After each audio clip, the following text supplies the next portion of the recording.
of The Truth Traveler. I am your host, your guide for this evening. My name is Erin Dawkins. Thank you for joining us. I'm glad you're here. Today is Wednesday, July the 31st. We're going to head into August real quick. It just doesn't feel like it. It feels like October, at least here in Indiana. It's some crazy weather we're having this summer. But welcome to the show. Thank you for tuning it in. Please help to support us. You know the drill. We got to pass it around that this show is on the air. It kind of gets lost in the shuffle. We have been going just a little over 2 months now, and I hope you're enjoying the guests that we've had and the varied topics, and we'll be getting into more and more as we go along. Our guest for tonight is a guest I had on about a month ago. I so enjoyed the interview, and I learned a lot, and that's why I wanted him back on tonight to help shed some more light on kind of how this country's gotten where it has through the elite, the 1% we call them. His name is Michael Cross. He's a psychologist. He's a teacher. He doesn't live here in country. He's an author. His books are Freedom from Conscience, Melanie's Journey, and Freedom from Conscience, Melanie's Awakening. They're both really, really interesting books. Like, I can't wait for more to come out. You can purchase those. Just put it in your search engine. You're going to find them on Google and whatnot. They're all over the place. They've gotten very good reviews because they're really good books. Welcome to the show again tonight, Michael. Thanks for coming. Hey, thanks for having me on, Aaron. I'm thrilled. I truly am. It was so interesting. I've learned so much from you. Oh, well, thanks. I hope I can, present something to interest your listening audience this evening.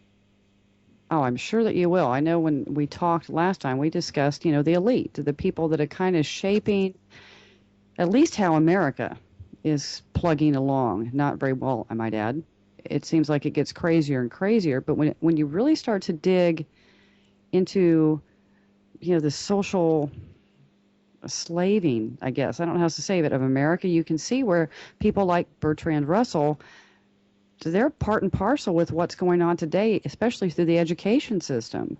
But, I guess we need to understand why these elite are the way they are. I don't know. I don't think like that, so it's kind of completely foreign to me. So Well, you wherever you want to. the thing is that if we just look at a quote from Franklin Roosevelt, he stated that nothing in politics happens by accident. Everything is really well planned out. This is not. I mean, you think about America today. We have budgets in the trillions and trillions of dollars. We have a military that is all over the place around the world. We have we have agencies, NSA, CIA, all these organizations out there. And if people just think this is something like high school student government or something like that, they're sorely mistaken. There are too many interests out there that have too much at stake to just let things happen on their own. Most things that happen in our society today in the United States and increasingly around the world are actually planned out. And the average person who just switches on the TV and watches the evening news or has gone through American public education, they figure, well, I've read my textbooks and here's the history and so on and so forth. They're totally out of the loop. And I know that sounds somewhat elitist in and of itself, but it is the way things are. And essentially, once you start delving into just how much people are controlled in our society, um, and at first it sounds atrocious. You're thinking, no, this just sounds like conspiracy stuff. This sounds like things that, well, this sounds so weird because it's so different. But once you start examining it, then to a certain degree, it becomes almost obsessive because you start seeing all the connections and then it starts making sense. Now, the last show we talked about psychopathic personality and how that seems to, well, at least psychopaths seem to be drawn to positions of power. But that only explains the foundation of the psychology, the Machiavellian cost, the cost benefit analysis sort of approach. That only explains the motivation of the actors in this game. It does not explain the actual rules that are set up that essentially most people had nothing to do with making, and but yet it still affects them every day of their life. And I'm not just talking about when you're paying your taxes. I'm not just talking about when you're thinking about, well, what's the NSA listening in on your conversations. I'm talking about the most personal decisions you make are actually decisions that are strongly influenced by think tanks and organizations and scientific method that is being applied to you. Guys, it's actually true when you start to really look into this. And it's amazing. You said it sounded elitist when you said that, and it does, but it's true because the people that we typically say are not awake, okay, or they haven't unplugged from the matrix, so to speak, they are the way the elites want them to be. That is part of this, basically a scientific dictatorship that has been envisioned. So they just fall into that category. Yeah, yeah. I mean, my personal view is you've got to know what they know about you. And for instance, I'm an instructor of psychology. Uh, and you go over various theories and so forth of what motivates human behavior. Well, I'll tell you this. There are people that are working for corporations, they're working for organizations that are, that turn out suggestions and policies and stuff like that, that they also are looking at what motivates human behavior. And if you don't know what motivates your own behavior, then you are at their mercy. They're playing around with your mind because you don't have the framework to do it. Now, you don't have to be a psychologist, or you don't have to be teaching psychology, or you don't even have to be a student of psychology to understand these concepts. But they're not concepts that are generally something you're going to see on. You're not going to see them on mainstream documentaries or so forth. You've got to search a little bit, and it's going to be a little bit uncomfortable.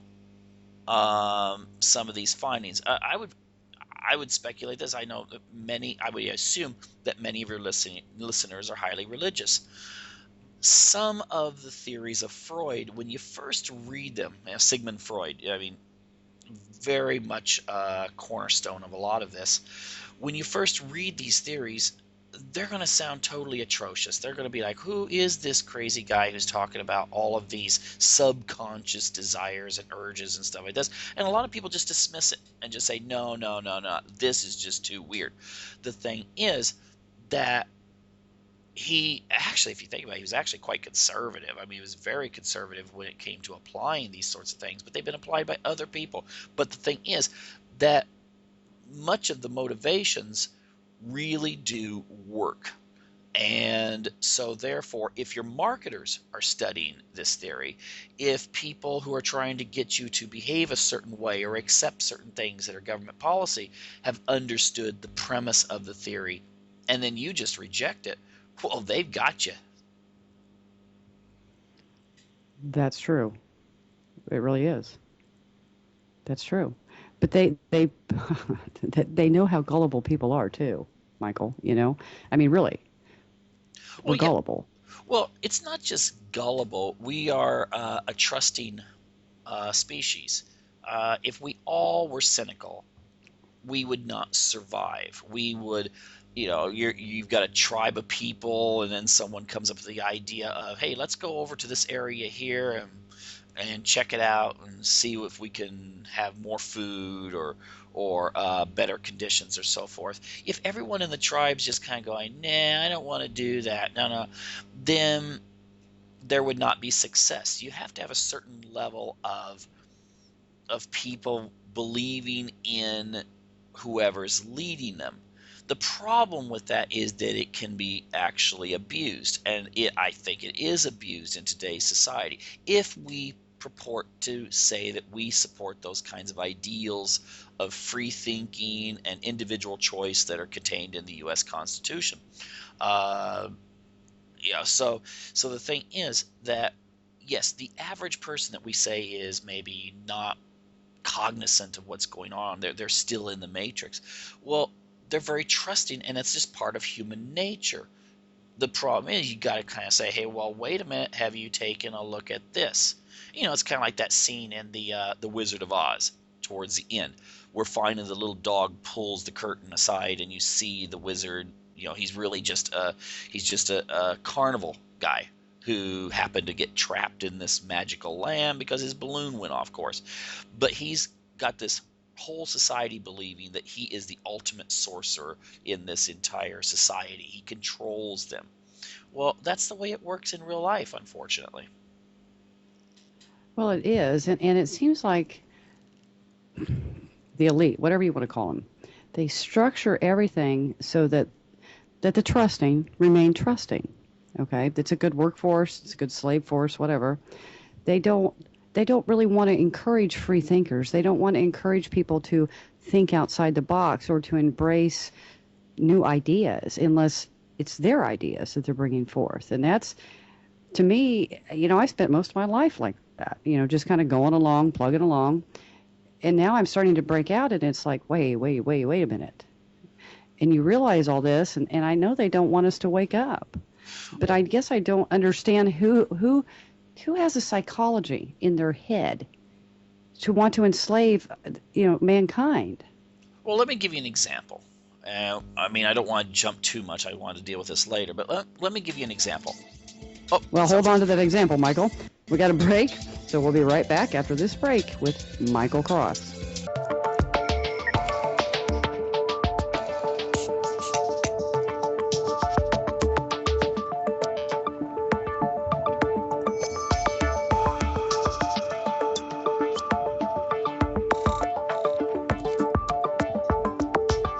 Tonight. Thank you for joining us. Don't forget to check out my website, thetruthtraveler.com.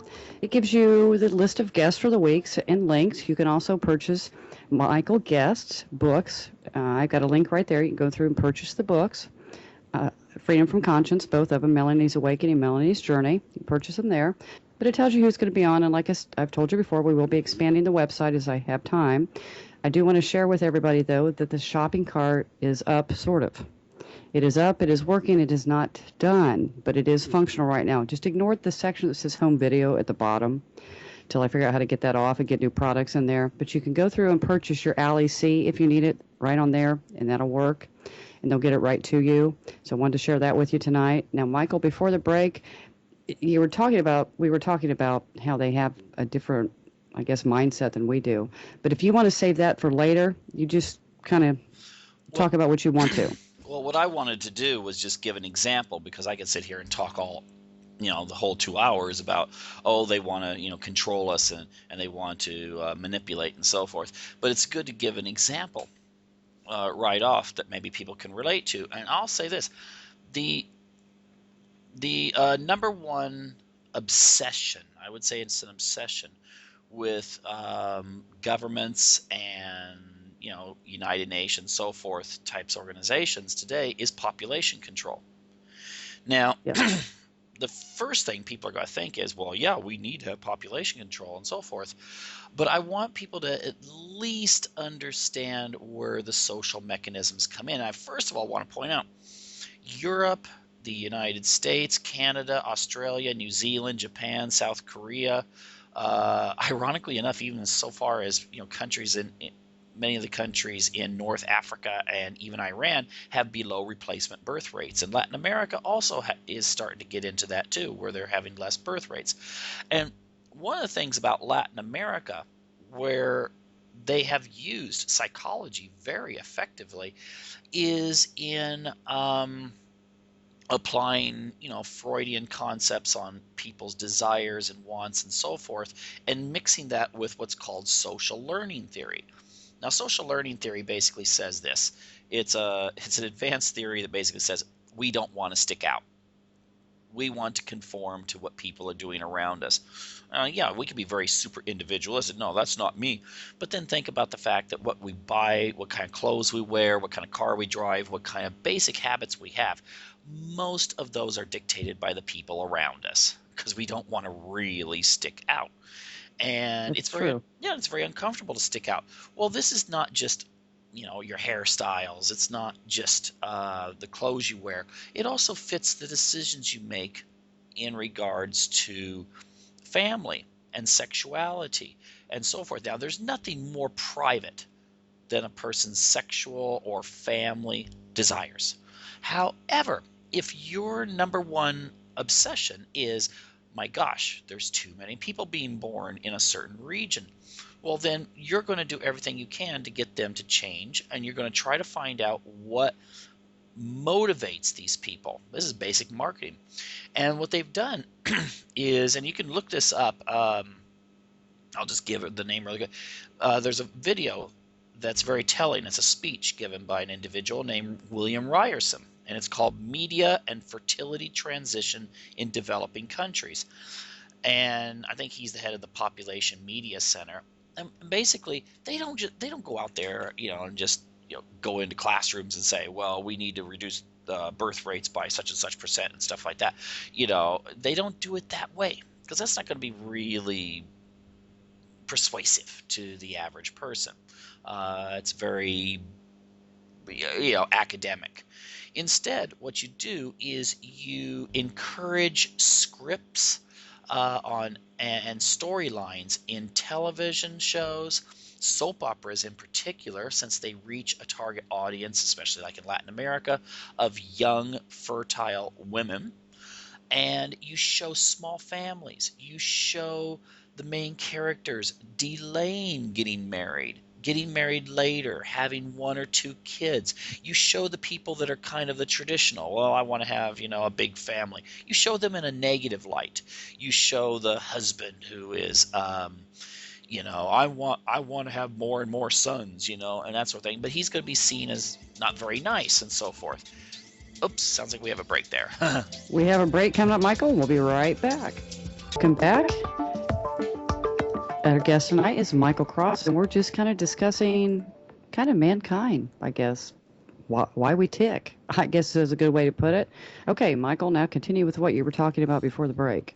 Okay, well, basically what I was saying was that one of the techniques that's been, well, I think it's probably been the biggest contributor to the huge reduction in the birth rate in countries like Mexico, Brazil, and elsewhere is soap operas.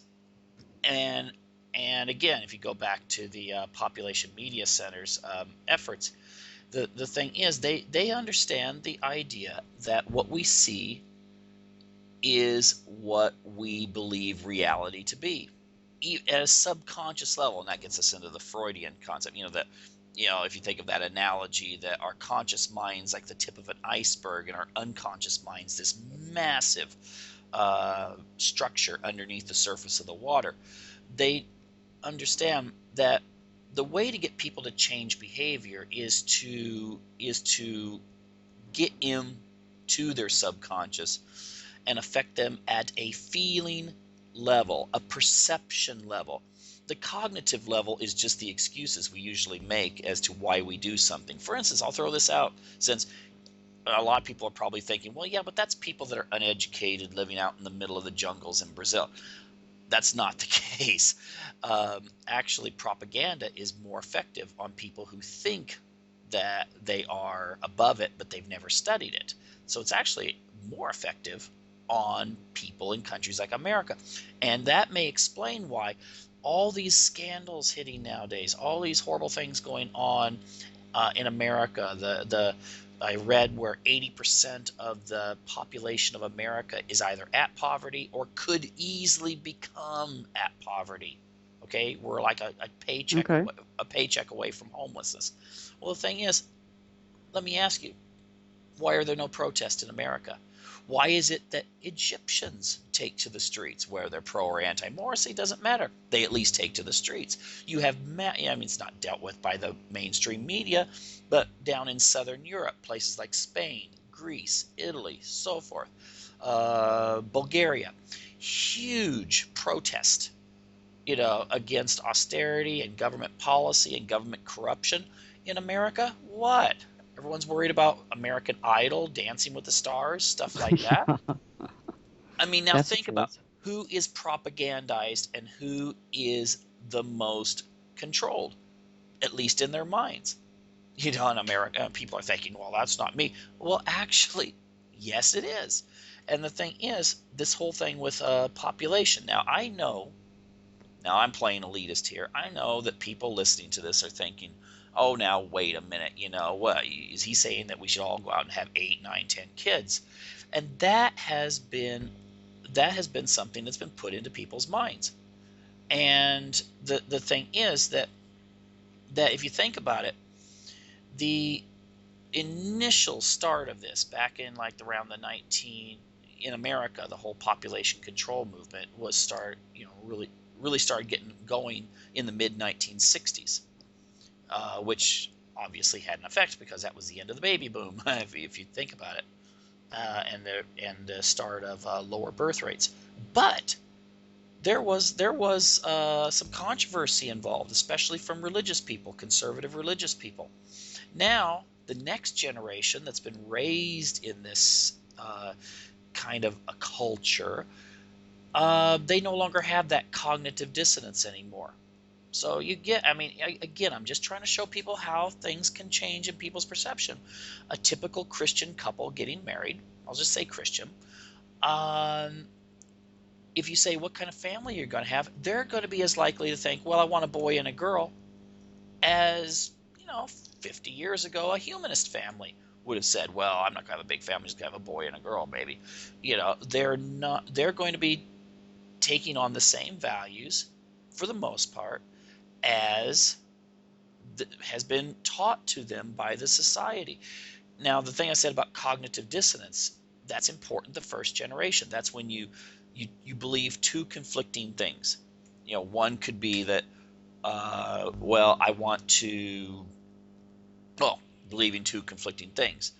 Could be that when someone says, well, what do you feel about the United States? We're the freest country on earth. But then you see all the other stuff going on, surveillance and TSA and stuff like that. That creates a certain level of discomfort in most people. And I could go on for an hour on things that Freud talked about with repression and projection and denial. But the thing is that we try to make the world fit, and then we give the reasons. Oh, well, I can't financially afford 3 kids. I would have to buy a new house. We would have to do this and this and this. That is the cognitive mind, but it's basically justifying the emotional mind. And there's where the elite know what they're doing. That's how the marketer knows exactly what they're doing when they are marketing a product to people. They know exactly how to get people to think about their product emotionally, but not cognitively. So when you go and eat a fast food meal, you're thinking about how much fun it is or how relaxing it is. It's not that you're thinking about the calories and you're going to go out and have to run the Boston Marathon to get rid of all those calories if you supersize it. I mean, Right. that's just the way we think. And Well, it's true. It's true, Michael. And I just want to insert here that when I first got married, and all my life, I just wanted a family. Okay. And we had our first baby. And then a couple years later, we had the second baby, a little girl. We had 2 little girls. I got pregnant with the third one. And then people started looking at me weird. Like, are you nuts? And we had to do some rearranging and get a little bit bigger home. Well, I got pregnant with the fourth baby. And let me tell you, people said I was crazy. It's like, why? I love my babies. I love my children. They're fine. I mean, yeah, you're a little scared thinking, oh my gosh, can I afford it?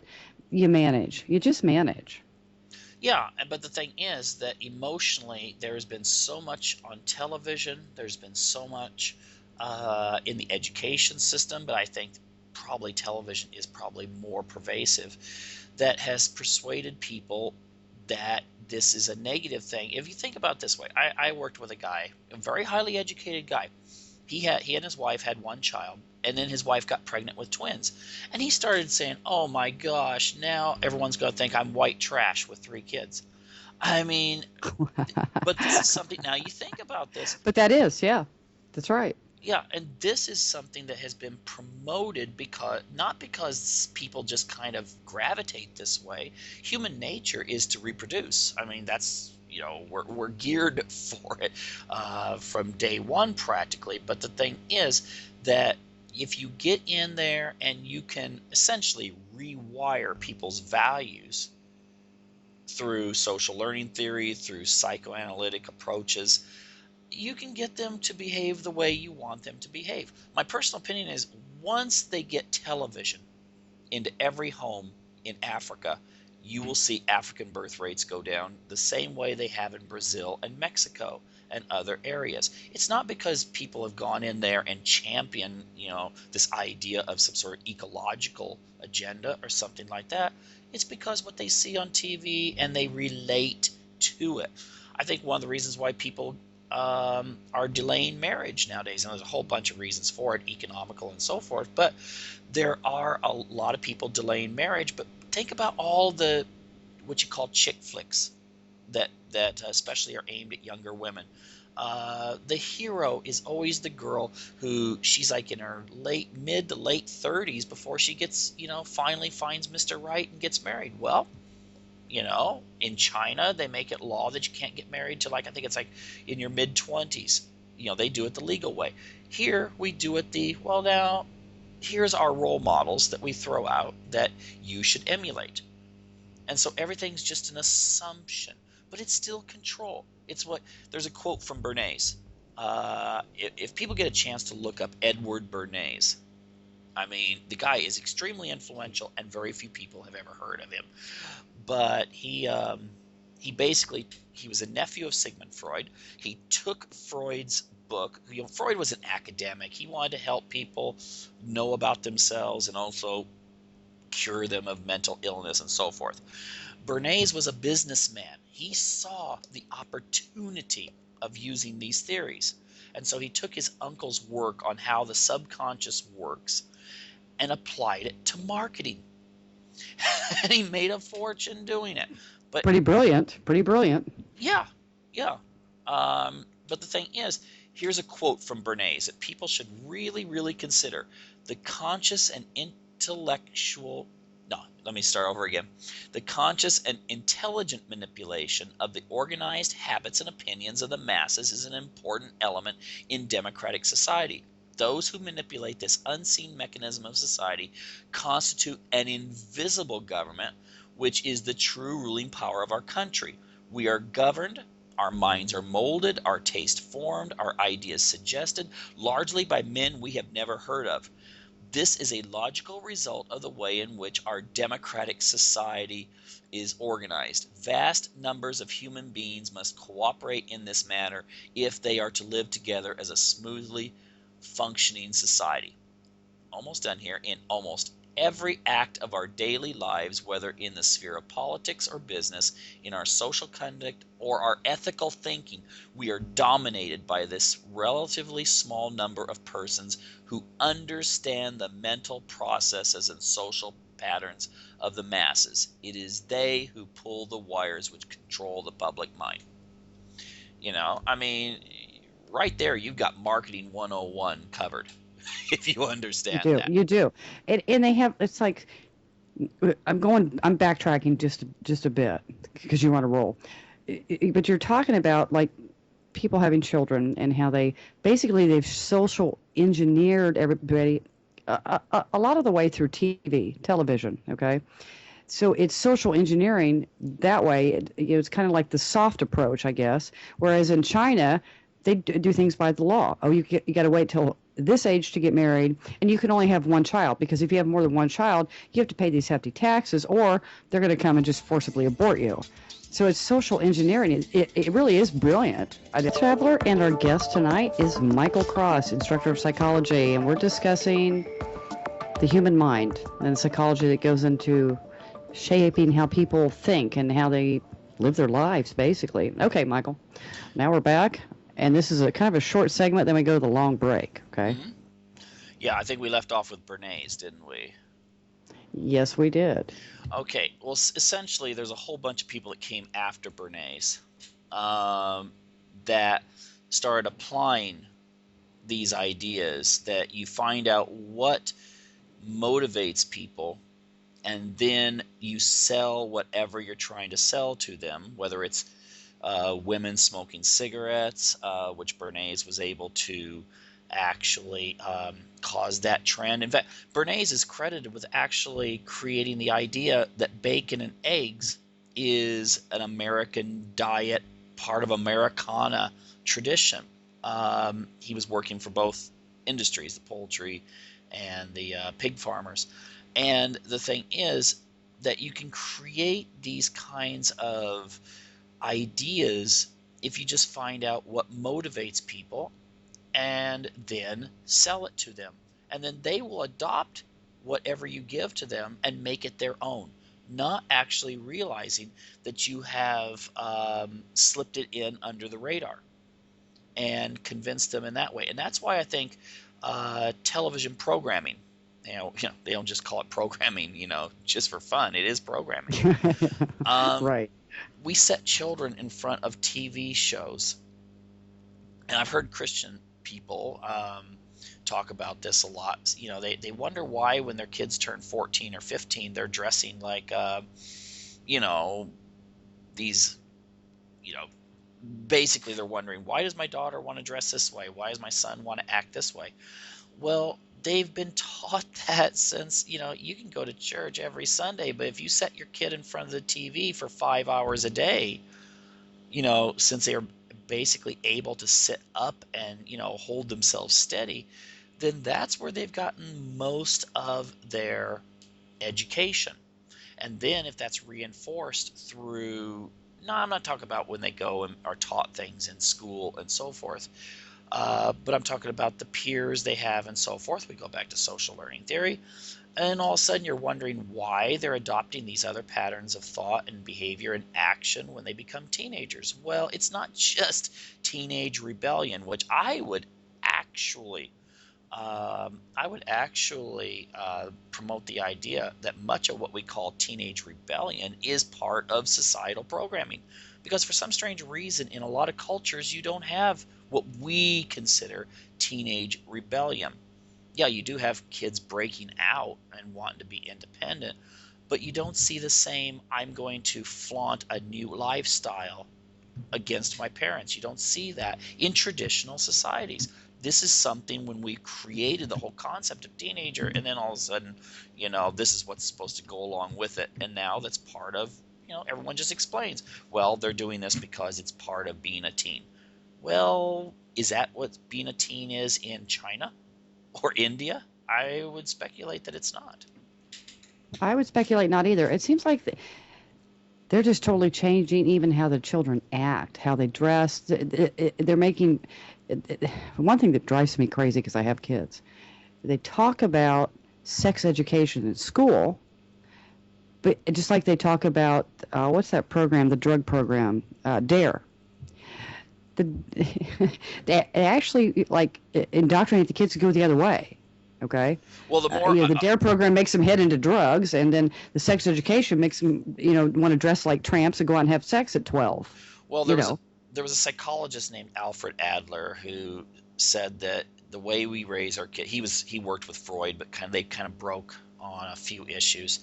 But Adler said essentially that there's kind of three ways you can teach kids. One is through authoritarian methods, you do this or else. One was permissive, like, well, you do whatever you want to do. And the other was you give reasoning, you shouldn't do this because. Now, the danger is that a lot of kids out there are raised either permissively or they're raised by parents that basically, if I see you do this, you're in trouble. There we got a station break there. I know. We'll roll after this because I've got thoughts on that too. We'll be back after this news break and the commercials, and we'll pick right back up on permissiveness. For the Truth Traveler, I'm Erin Dawkins, and our guest tonight is psychology instructor Michael Cross. And before the break, we were discussing parenting approaches. And I believe we were just getting into the permissive ones. Yeah, well, basically what I was saying was this.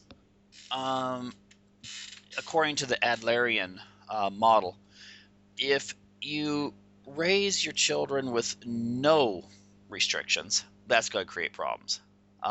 It'll increase their creativity, but it will, they will be hampered in being able to set goals and so forth. If you raise kids where everything is told to them, this is the way it is done, then this could actually lead us into the Bertrand Russell segment. If you tell them Go. this is the way it's done, then that means they'll probably follow rules as long as someone's watching them.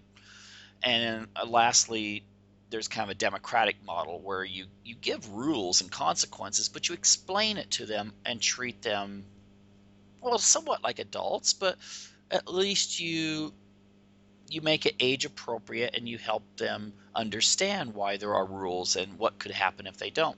Now, you said the thing about the DARE program, and I've read some stuff on this, but I don't want to say, well, this is absolutely the case, because I don't have references for it in front of me. But I would suspect that, well, I had a son that his school, when I lived in the United States, was on the DARE program.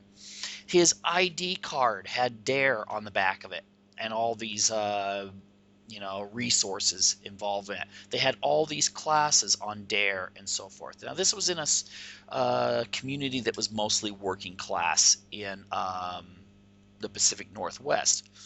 Now, the thing is that I would suspect that if you introduce something and it's all like don't do this, don't do this, don't do this, but at the same time you give a menu, this is what it does if you do this, you're looking for trouble. And that goes into this Freudian concept that if something is a taboo, people will do it. If you tell them don't do it, I mean, we could see that with such things as I hope no one takes offense to this, but if you look at states in the United States, from what I understand, with the highest porn use, tend to be the more Mm-hmm. conservative.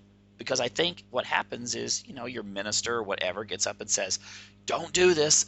And some of these people that have been raised in this attitude of, well, this is, if someone's not watching you, then you can get away with it, kind of the authoritarian approach, they're going to be more likely to do it. The country with the highest, now this is ironic, I read this recently, on Google searches, the nation with the highest searches for, well, gay stuff, transsexual, you know what I mean? I'm not going to go into Uh-huh. detail.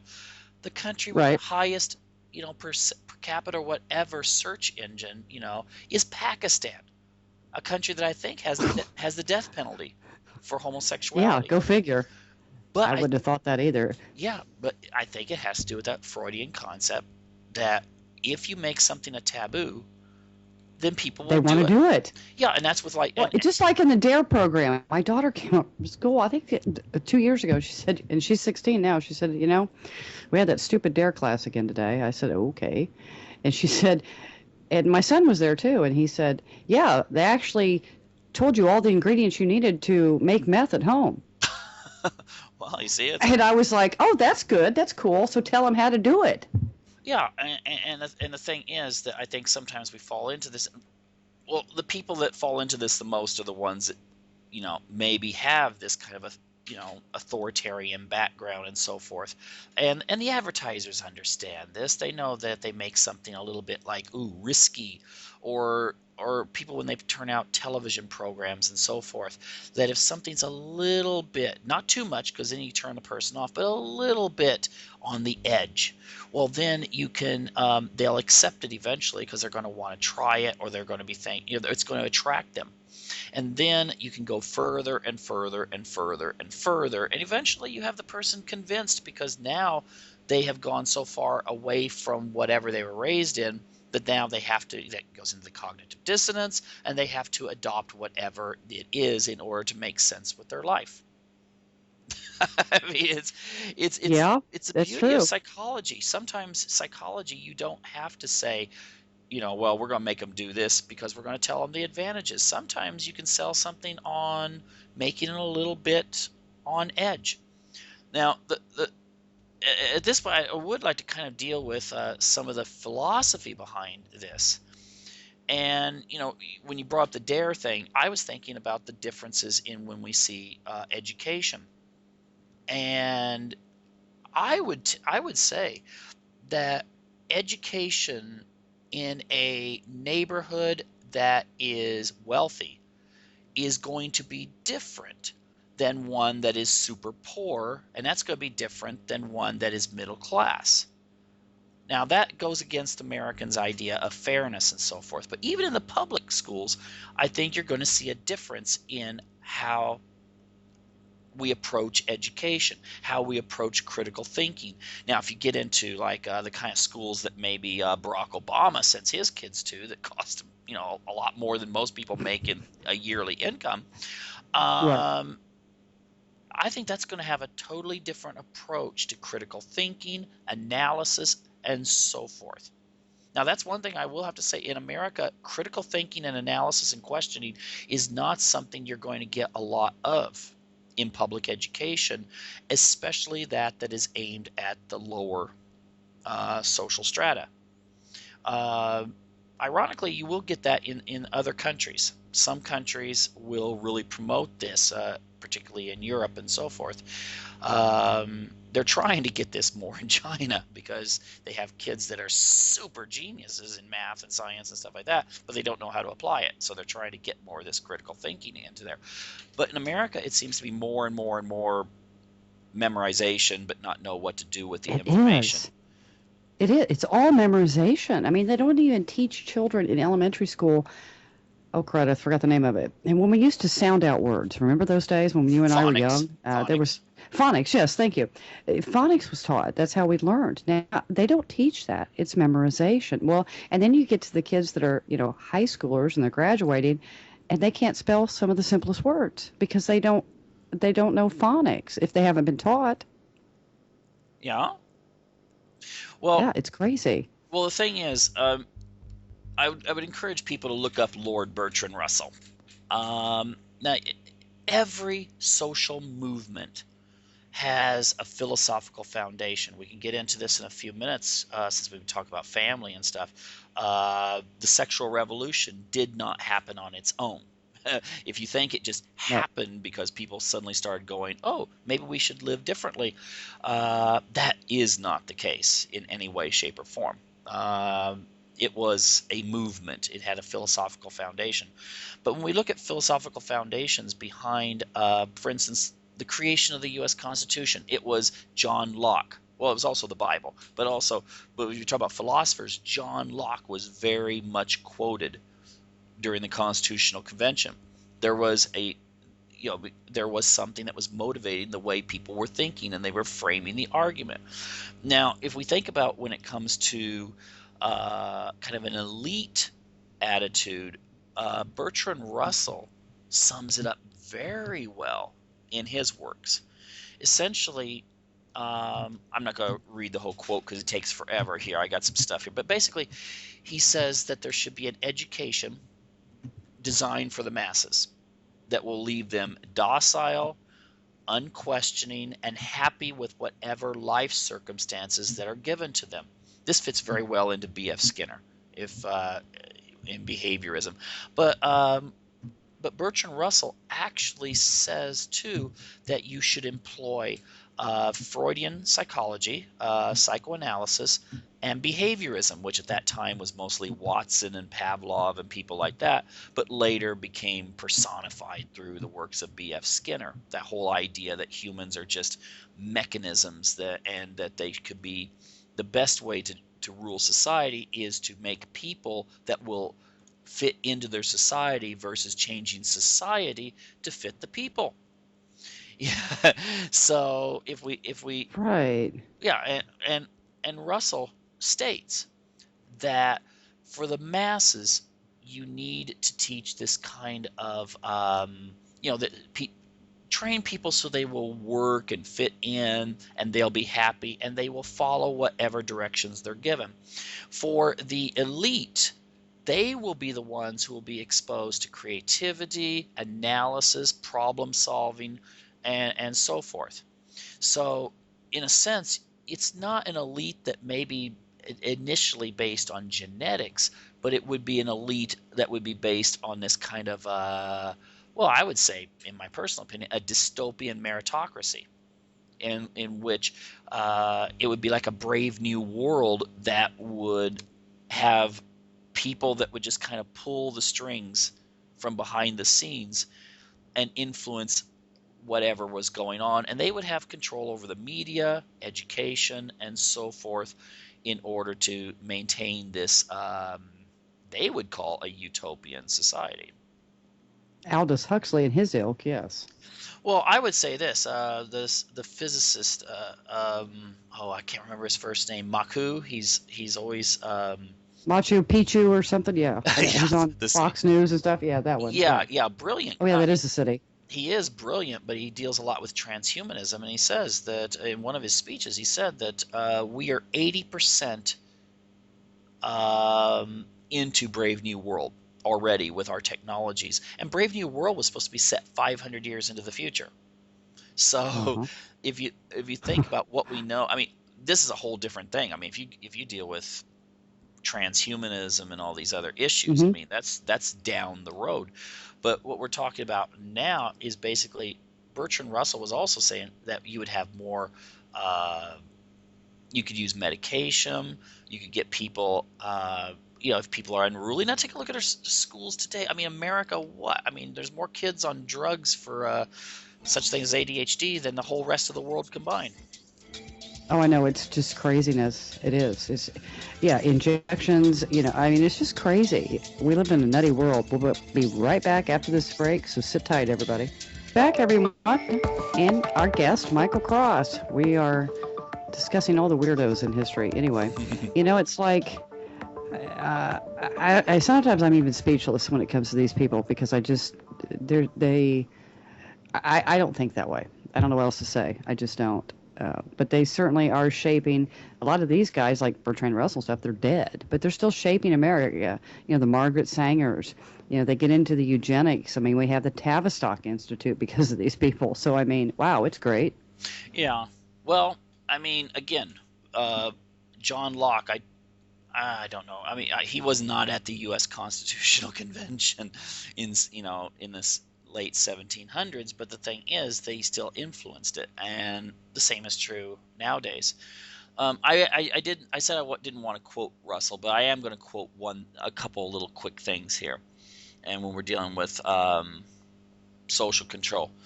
Although this science will be diligently studied, it will be rigidly confined to the governing class. This is dealing with how to control population. Not, well, control the population. I'm not talking about necessarily just birth rates. The populace will not be allowed to know how its convictions were generated. When the technique has been perfected, every government that has been in charge of education for a generation will be able to control its subjects securely without the need of armies or policemen. And then it goes on dealing with the education for the people who would be chosen as this elite who would govern. Except for the one matter of loyalty to the world state and their own order, members of the governing class will be encouraged to be adventurous and full of initiative. It will be recognized that it is their business to improve scientific technique and to keep the manual workers content by means of continual new amusements. And that could go in with what George Orwell, when he made the comment when he was in 1984 describing the proles, the working class, the ones that were they did the dirt work, and essentially saying that they would be consumed with petty quarrels with neighbors, films, football, beer, and above all, gambling filled up the horizon of their minds. To keep them in control was not difficult. Well, think about nowadays. I mean, that describes today. People are into these amusements. If you start talking about, to most people, if you start talking about things like we've been talking about, they're just gonna look at you funny, and they're gonna maybe switch the well, who do you think's gonna win such and such game this weekend, or something like some dancing celebrity type show or something. That they do. They make that's to fit in with everybody else. That's what you got to talk about, right? Mhm. Yeah, but the thing is, that means then that you put a lock on the discourse. And the problem is that the mainstream psychologically is pretty common. But everyone that's kind of been studying into all of this kind of stuff, or maybe they get into trying to find out more details about, well, all kinds of subjects, whether they be psychological or government or foreign policy, whatever, um, they have the disadvantage that they seem so weird and different and so outsider that the immediate reaction of the average person is to think that they must be wrong because they never heard this before. And so the barriers go up like, whoa, wait a minute. What are you talking about? And then conversation becomes very difficult. That's true. It does. When you do start to kind of realize what's going on around you, if you talk about it to people, man, they think you're nuts. It's almost like you ostracize yourselves when you become aware. Well, yeah, that is true. And in most people, unfortunately, and I'm not trying to be elitist, but most people don't usually have a grasp of then how to market this to other people. I will say this, again, I'm maybe making a plug for my book series, but the Oh, thing, please do. but the, but It's the, good. yeah, the thing is, and if people want to see the last show we did, I mean, I don't know if you posted it, but oh, we're going to come back. It's okay. Yeah, we'll come back. Yep. To the Truth Traveler and our guest, Michael Cross. Okay, and Michael, right before the break, you were getting ready to blow me away again. Oh, okay. Well, hopefully we'll try. No, I was just going to say that our last interview, if people want to see the information about, why psychopaths go into government and positions of power and they use this kind of stuff, if they look that up, it's called Power's Seductive Charm: The Freedom from Conscience. So it's Power's Seductive Charm: The Freedom from Conscience. That's our last interview, and I, I guess the thing is, I figure using psychology in this way that when you write fictional narrative, as I did, the Freedom from Conscience series, that you can deal with philosophical issues in the context of a fictional narrative, and that actually affects people, I think, in the same way that you see these people that try to get people to have less kids through using fictional soap operas and so forth. It gets in and touches them in a way that normally it wouldn't touch them. And I mean, I could say this. I mean, my book is written. I mean, I've had lots of guys that love the book series so far. The two books. There's more to come. But it's mostly aimed at a younger female audience, and that is an audience that traditionally is, I'm not going to say ignored, but for some reason seems to be less reached by alternative media today, at least when it comes to the political alternative media. Um, and so the thing is that if you want to deal with these kinds of issues, I think that you have to use psychology in order not just to say this is what's happening and this is where it's coming from, but you've got to use some psychology in order to persuade people who might not be exposed to this in their normal lives. Okay, that makes sense. And it does work. The books really, you really do a good job about getting like into her head. So it did help me to understand this a lot. So I do recommend that people read that book. Yeah, and it's not just to understand how a psychopath works, but also there's all the philosophical and societal questions, the individual versus society, the control versus doing what you wish to do, and so forth. So it's kind of like Nietzsche, Freud meet. I mean, it's kind of like Nietzsche, Freud, Ron Paul, all synthesized into one, and and with a what do you call it, a psychological thriller component to it. But beyond that, though, the the I kind of wanted to get into that idea, and it's related to population, but it's also the whole idea that if we look at society today, 50 years ago, it was totally different.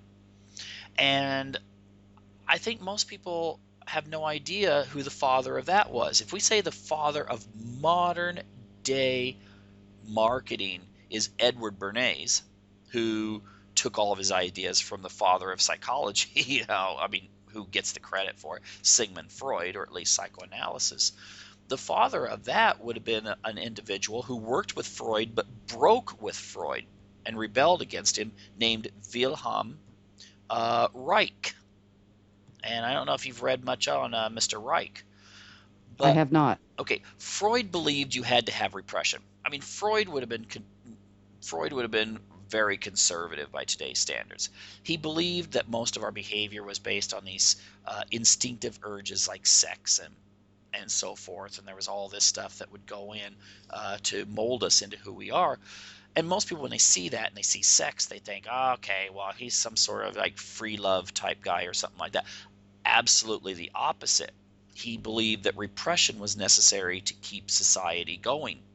He didn't want to unleash all this kinds of stuff because he felt it would threaten the family, and if the family fell apart, the society would fall apart, and people would go into like this.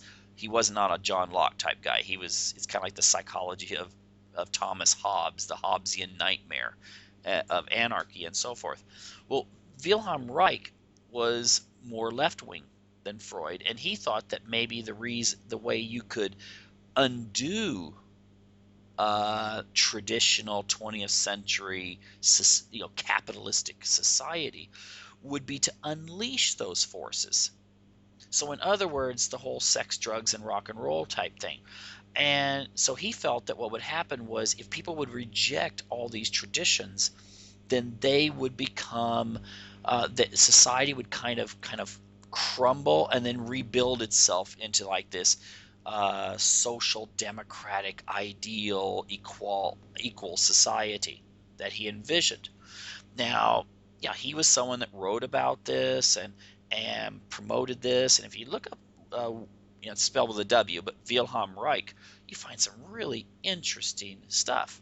However, what happened in the 60s when you had revolts due to the war and stuff like this, the left did not succeed. They could not get the masses to support them. Many of them became very disenchanted, and despite a lot of media coverage, it's just the silent majority just kept doing its own thing and didn't want to change. So what the left did was they retreated into this idea of, well, basically using Reich's methods to rebuild society. So instead of going after a government, which you can't go after the government, it's got all the policemen and the army. You turn that whole. Have you ever heard the term the personal as political? And Yes. yeah, and then if you could change people and their outlook on life, then you would change the society. So this is where we got the whole thing taking place, and its roots are more in the 50s than people think, but it started blossoming in the 60s, and that was the whole counterculture sexual revolution movement. And I would say almost all of our issues today are related to those changes that took place, because everyone, whether they were left wing, right wing, humanist, even, or Christian, had kind of the same ideals of what family was, what your goals were in life, and so forth, a basic ideal of society. After the mid 60s, that totally changed. Everyone started going off in different paths. And this was in large part due to the sexual revolution. It redefined what was right and wrong. It redefined your values. It redefined everything. And I think a lot of this went hand in hand also with this idea of trying to get population lower, because that's in the 60s is when you started seeing all these foundational reports. You started seeing popular books come out, the population bomb and stuff like this, to try to get people to have less families. Well, you know face it, if people get married young, even if their goal is not to have a big family, things happen, and a lot of times you get someone that, like, they have their 2 kids, and then 10 years later they get pregnant with a third. If instead you get people married, not married at all, or marrying later in life, or maybe getting involved in alternative lifestyles, then you reduce the population considerably. And maybe that's where, like, the filmmaker Aaron Russo, when he came out and said that a lot of what we consider feminism was actually promoted by the U.S. government through the CIA and so forth. It wasn't. I was just getting ready to bring that up. The whole women's liberation thing was a way to break up the family too, Michael. Yeah, but I don't think that they necessarily. I don't think that these people necessarily were like, oh, let's just go out there and destroy the. I mean, some of them. I mean, yes, the people that supported the Wilhelm Reich ideals, break everything down and rebuild it. But a lot of these people also are looking at it like, okay, if people are not married, if people are doing their own thing, they're not having babies. And essentially, Right. that is what really obsesses the elite today, is getting people to have less kids. And that's why we still have this kind of indoctrination, even though if we look at countries like Germany and Italy and so forth, the average woman has 1 kid in her life. Well, men don't have babies, so that means each generation is going to have half of what it had before. And if people get used to this, most of the time, they're going to raise the same. I mean, there's lots of families just dying out. You probably know people. They had 1, maybe 2 kids, but neither of those kids, or Hmm. that 1 kid, didn't get married, and now there's no grandkids. So, but we Yep. think, well, that's kind of a tragedy. Well, to a population control person, that's wonderful, because now you've eliminated all those people. A lot less little sheeple running around the planet, using up the resources and expanding CO2, right? Yeah, and they do refer to people as human resources. That is something that came in, I think, during the 60s. The whole human, it may have been earlier than that, but that's when it got really popular. Human resources. You don't look at people as people, you look at them as numbers and statistics, and so forth. And so it makes it easy to sit there and say, okay, well, how do we market this to people? How do we get them to do this and this and this and this?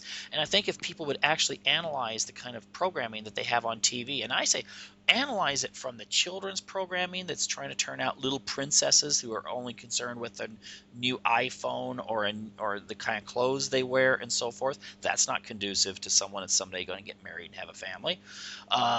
Or the shows that are aimed towards just regular people, where family is, for the most part, not really a high priority with people. It's very rare. Most of our cop shows, for instance, which seem to all be a clone of the same show, uh, Yeah. very few of those people are saying, yeah, I gotta get home to the wife or the husband and the kids or something like that. They're just living their lives in their little apartment and their yuppie-ish, lifestyle of just me, me, me. Everyone in. And they don't have the bonding relationships like you would with a spouse. They're missing that in life. Yeah, and if you're not bonded with family, ultimately, who are you bonded with? Well, then it's consumer culture. Or I mean, family makes a huge difference. I mean, even politically, when a woman marries and starts having kids, she can start out being very left wing. But there's been studies to show that the number one reason a woman will change from being more left oriented to becoming right oriented is when she's had a couple of kids and starts budgeting and starts going, well, I can't afford to buy all these new clothes. That's very true. That is very true. We'll be right back after this break, and we're coming up on the last segment, everybody. Back to the Truth Traveler. I'm your host for this evening, Erin Dawkins, and our guest has been Michael Cross, and we're discussing all things psychology tonight. It's been a wonderful interview, Michael. I've learned a lot. I've enjoyed it. We didn't even get into the forced sterilizations to stop those babies from coming out either. Well, I'll tell you this much. The birth rate, if we take a look at China, the birth rate of China is last I looked, is 1.8 children per woman. Most of Western Europe has a birth rate lower than that. Now think about that. In China, you use coercion to get people to have less kids, or and so forth. In Europe, it just happens. I mean, is that coincidence? Wow. No. So which way's better for Well, their little social engineering strategy? well, the thing is this. I mean, if we go back to what Russell said, and that is the fact that where he said that, well, he means education. He means that all, education in its broad perspective, that education should aim at destroying free will so that after pupils have left school, they will be incapable throughout the rest of their lives of thinking or acting otherwise than their schoolmasters would have wished. Now, if you basically, it's better to control a person's mind and thought patterns than it is to oh gosh, I guess it's mental image. I don't know if you ever saw the original Conan the Barbarian with Schwarzenegger and James Earl Jones in Yes. it.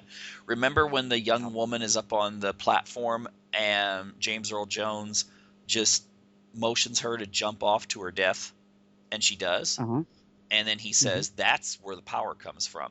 That's the power. Well, you see, that's the power. It's in the mind. It is trying to get people to comply without them even knowing it, just to do it.